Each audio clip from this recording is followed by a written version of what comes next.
আবার একটি প্রতিবাদ, একটি সংগ্রাম, একটি আন্দোলন।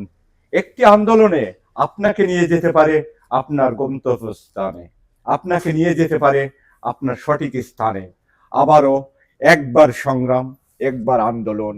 আসুন আমরা দেশের জন্য, দেশের মানুষের জন্য, দেশের প্রতিটি নাগরিকের জন্য আমরা আসুন না আবারও একবার আন্দোলন গড়ে তুলি।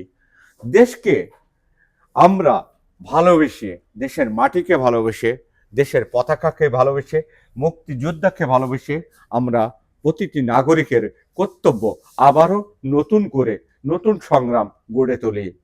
আমাদের ৭১-এর হাতিয়ার আবারও আরেকবার গর্জে উঠুক। আমরা মুক্তি বাহিনীর পক্ষে লড়াই করব, আমরা দেশের স্বার্থে লড়াই করব, আমরা দেশের মানুষের স্বার্থে লড়াই করব। আমাদের লড়াই হবে দেশের জন্য, দেশের মানুষের জন্য।